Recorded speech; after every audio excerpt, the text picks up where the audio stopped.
Hello students, आज मैं आपको थ्योरम 6.4 को एक्सप्लेन करूंगी आपके लिए। और ये है ट्राइंगल चैप्टर से है और चैप्टर नंबर है 6। ठीक है बच्चों, चैप्टर नंबर 6 और ट्राइंगल उसका नाम है और उसमें हम थ्योरम नंबर 6.4 को एक्सप्लेन करूंगी आपके लिए। तो सबसे पहले हम लोग इसका स्टेटमेंट देखेंगे। तो स्टेटमेंट आप मेरे साथ समझिए। If in two triangle sides of one triangle are proportional to the side of the other triangle. कहने का मतलब ये हुआ कि दो ट्राइंगल हैं हमारे पास और उसमें एक ट्राइंगल की एक साइड दूसरे ट्राइंगल की दूसरी साइड के साथ प्रोपोर्शनल है। ओके बच्चों, ठीक है। Then their corresponding angles are equal. Sides of one triangle, एक ये जो छोटा ट्राइंगल है और एक ये बड़ा ट्राइंगल है, दोनों की जो कॉरस्पॉन्डिंग साइड्स हैं वो प्रोपोर्शनल दी हुई हैं। यानी ए बी और डी ई प्रोपोर्शनल है, वही प्रोपोर्शन जो है ए सी और डी एफ का है और बी सी और ई एफ का भी है।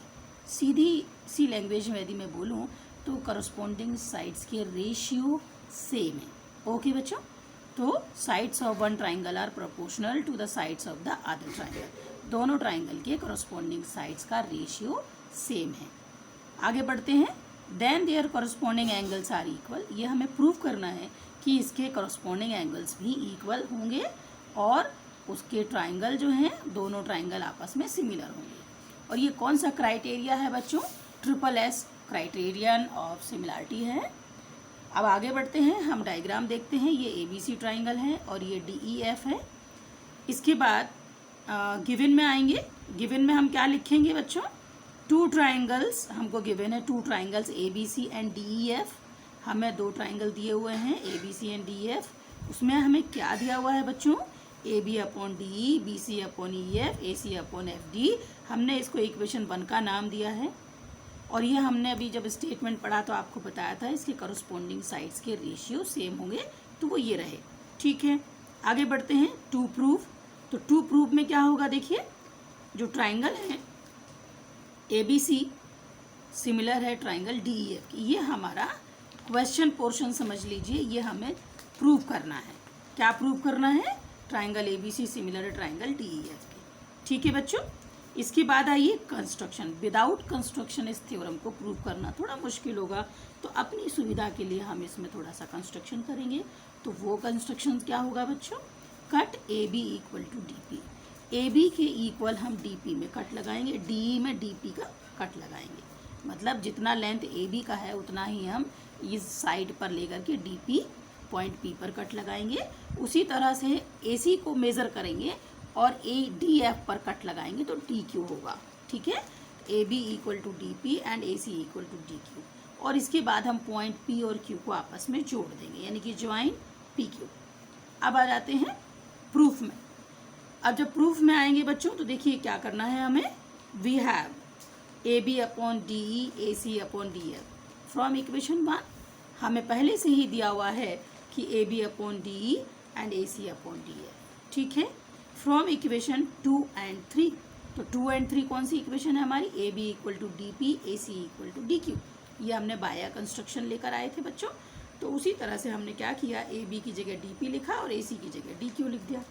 ठीक है, अब आगे बढ़ते हैं। अब हमने इनको लिख दिया। आगे बढ़ते हैं। इसलिए यदि इसके जो साइड्स हैं वो प्रोपोर्शनल हैं, है ना, ये साइड्स प्रोपोर्शनल हैं और बाय कंस्ट्रक्शन हमने क्या कर दिया, DP और DE, AB की जगह पर DP और AC की जगह पे DQ लिख दिया। इसका मतलब ये हुआ बच्चों कि ये जो ट्राइंगल है हमारा DPQ और DEF, DPQ और DEF, ये दो ट्राइंगल हैं बच्चों। मैं बताती हूँ आपको डायग्राम बना करके आपको बताती हूँ, है ना। ये DPQ एंड EF, ये जो ट्राइंगल है और ये जो बड़ा ट्राइंगल है DEF, इसकी जो साइड्स हैं वो प्रोपोर्शनल। ठीक है, यदि इनके साइड्स प्रोपोर्शनल हैं तो ऑब्वियसली PQ जो है पैरेलल होगा EF के।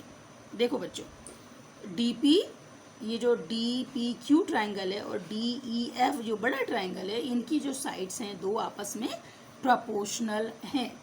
वैसे तो तीनों ही हैं, पर अभी मैंने इसमें नया ट्राइंगल कंस्ट्रक्शन कर दिया DPQ ना, तो इस तरह से छोटा ट्राइंगल बड़े की ये साइड्स जो है प्रोपोर्शनल है। यदि टू साइड्स जो है प्रोपोर्शनल हैं तो हमारा PQ पैरेलल होगा EF के। आप बोलो क्यों होगा? ज़बरदस्ती होगा? नहीं, उसका भी रीज़न है। PQ parallel to EF, but by the converse of Thales theorem. Thales theorem आप सभी को मालूम ही होगा, पढ़ चुके हैं आप। तो थेल्स थ्योरम का जो कन्वर्स है उसके थ्रू जो है PQ पैरेलल होगा EF के। ठीक है बच्चों, आगे बढ़ते हैं। यदि PQ EF के पैरेलल है, यदि PQ EF के पैरेलल है तो P और E आपस में बराबर होंगे। क्यों बराबर होंगे बच्चों? क्योंकि ये पैरेलल है, और यदि ये पैरेलल है तो करस्पॉन्डिंग एंगल्स आर इक्वल। समझे बच्चों? तो करस्पॉन्डिंग एंगल्स आर इक्वल। जिस तरह से P और E आपस में बराबर है, उसी तरह से Q और F भी आपस में बराबर होंगे। ओके, तो P parallel to P, angle P equal to angle E and angle Q equal to angle F। And why? PQ parallel है EF के, इसलिए corresponding angles are equal. Okay बच्चों, आगे बढ़ते हैं। In triangle DPQ and DEF, हम इन दोनों triangle को ले रहे हैं। देखिए, ये आपका DPQ है ट्राइंगल, और ये बड़ा वाला ट्राइंगल DEF। हम दोनों को कंपेयर कर रहे हैं। जब हम दोनों को कंपेयर करेंगे तो हम क्या पाएंगे बच्चों? देखिए, DPQ में भी एंगल D है और DEF में भी एंगल D है, यानी EDF और PDQ, या सीधी भाषा में इसको लिखें तो ये कहा जाएगा कि angle D equal to angle D, ये कॉमन है, दोनों में कॉमन है। और P और E आपस में बराबर हैं। क्यों बराबर हैं? अभी बताया था। तो इन दोनों ट्राइंगल में बच्चों दो एंगल बराबर हैं। यदि भी कोई से भी दो ट्राइंगल हैं और उनमें दो एंगल बराबर हैं बच्चों, तो वो दोनों ट्राइंगल सिमिलर होंगे। ओके, इसलिए DP की ट्राइंगल DPQ सिमिलर होगा ट्राइंगल DPF के, DEF के।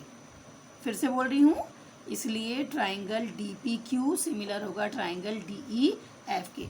And bye double A similarity, bye double A similarity. Okay बच्चों, यदि ये दोनों ट्राइंगल आपस में सिमिलर हैं, यदि दोनों ट्राइंगल आपस में सिमिलर हैं तो हम क्या लिख सकते हैं? उनके करस्पॉन्डिंग साइड भी आपस में सेम रेशियो में होंगे। ये बिल्कुल, ये हमेशा आपको याद रखना है, आपने पहले भी पढ़ा होगा, मैं फिर बता देती हूँ। If both triangle are similar then corresponding sides are in the same ratio. तो इस तरह से इस DPQ ट्राइंगल में और DEF में ये जो साइड्स हैं सारी क्या हो गई? सेम रेशियो में हो गई, यानी कि प्रोपोर्शनल हो गई। यानी कि DP upon DE equal to PQ upon EF and DQ upon DF। फिर से बोलती हूँ, DP upon DE equal to PQ upon EF equal to DQ upon DF। ठीक है बच्चों, तो अब हम फ्रॉम इक्वेशन 1 और 2 को लेते हैं। हमारी इक्वेशन क्या है? 1। ये रही हमारी इक्वेशन 1, 2 और 3। ये रही हमारी इक्वेशन 2 और 3, है ना। तो इक्वेशन 2 और 3 हमारी एज यूजुअल वही कंस्ट्रक्शन वाली थी। तो इनमें हमने क्या किया था बच्चों? DP को AB को DE को हमने कैसा कट लगाया था? AB equal to DP। ठीक है बच्चा। तो हमने फ्रॉम इक्वेशन 2 और 3 क्या किया? तो हम DP की जगह क्या लिखेंगे? AB, और PQ की जगह क्या लिखेंगे? AC। ओके बच्चों, तो हमने लिख दिया AB upon DE, AC upon DF। लेकिन PQ अभी हमारा DQ की जगह क्या लिख दिया हमने? PQ। अब बताओ क्यों लिखा हमने?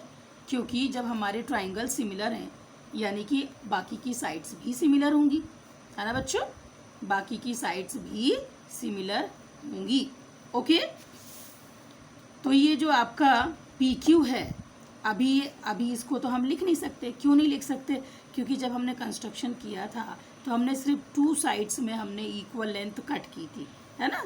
Cut AB equal to DP, AC equal to DQ। ठीक है, तो हमने सिर्फ AB, DP और PQ को चेंज किया, पर PQ को हमने ऐसा ही छोड़ दिया। ठीक है बच्चों, अब आप देखिए, ये हमारी इक्वेशन आ गई, यहाँ तक पहुँच गए हम लोग। इसके बाद हम ये इक्वेशन नंबर 6 और इक्वेशन नंबर 1 जो हमको गिवन है, उन दोनों को कंपेयर जब हम करेंगे तो दोनों में सारी चीज़ें बराबर हैं इसको छोड़ करके। तो ऑब्वियसली हम क्या लिख पाएंगे यदि दोनों को कंपेयर करेंगे तो, कि B C upon E F and P Q upon E F. B C upon E F और यहाँ हमारा क्या लिखा है, P Q upon E F. ये आपस में बराबर होंगे जब हम 1 और 6 को जब कंपेयर करेंगे। ठीक है बच्चों, तो ई एफ से ई एफ हमारा कैंसिल हो जाएगा, तो क्या बचेगा बच्चों, B C equal to P Q. ठीक है, हमने पहले से ही 2 साइड्स के हमने ये बराबर करके रखे थे, कट लगा के, A B equal to D P और A C equal to D Q. अब हमें तीसरी साइड भी मिल गई है बच्चों, और वो साइड है B C equal to P Q. अब यदि B C equal to P Q हो गया, A B equal to D P हो गया और A C equal to D Q हो गया, इसका मतलब हुआ बच्चों कि ट्राइंगल ए बी सी और डी पी क्यू, ये दोनों ट्राइंगल आपस में कॉन्ग्रुएंट हो गए बच्चों।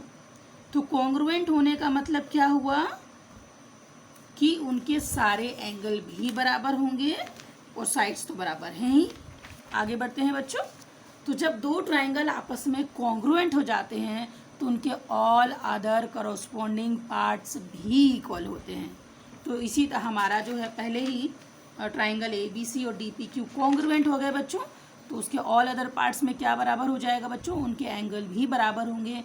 तो उनके एंगल क्या, एंगल ए बराबर एंगल डी हो जाएगा, एंगल बी बराबर एंगल पी हो जाएगा, एंगल सी बराबर एंगल क्यू हो जाएगा। ठीक है बच्चों, तो ये हमारा ये हमको मिल गया क्योंकि both triangle are congruent. Okay बच्चों, अब हम यहाँ पर फिर से सहारा लेंगे फ्रॉम इक्वेशन 4 and 5। तो देखते हैं हमारी 4 और 5 क्या है। तो जब 4 और 5 हमने ये दोनों ट्राइंगलों को आपस में सिमिलर किया था, कौन से ट्राइंगल बच्चों, ये वाले जो ट्राइंगल थे हमारे, इनको हमने सिमिलर किया था। ये P equal to angle E by Thales theorem, दोनों ट्राइंगल हमारे सिमिलर हुए। तो P E के बराबर था और Q हमारा F के बराबर था। तो ये 4 और 5 हमारी इक्वेशन है।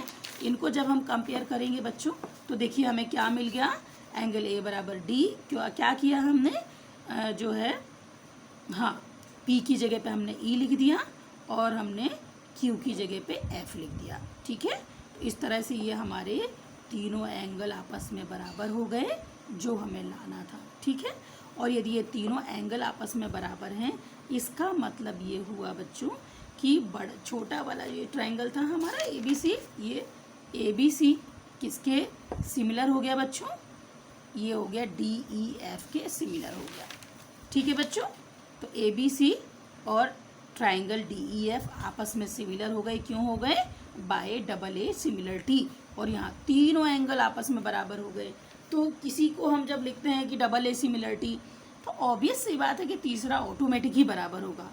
अच्छा, यहाँ पर मैंने ये बॉक्स और बना रखा है। ये बॉक्स हमने क्यों बना के रखा है, आपको एक जानकारी देनी थी, वैसे तो पता होगा आपको।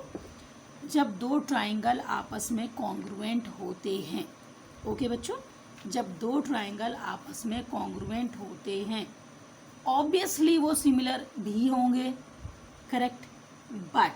बट यदि 2 ट्राइंगल आपस में सिमिलर हैं तो कतई ज़रूरी नहीं है कि वो कॉन्ग्रुएंट भी होंगे। ठीक है बच्चों, ओके, कतई ज़रूरी नहीं है, हो भी सकता है नहीं भी हो सकता है, इस चीज़ को हमेशा याद रखेंगे। ठीक है, चलिए, इस तरह से हमारी ये थ्योरम प्रूव होती है और आप सबको समझ में आ गई होगी, और ना समझ में आई हो तो आप इसको एक बार और वीडियो को देख लेंगे।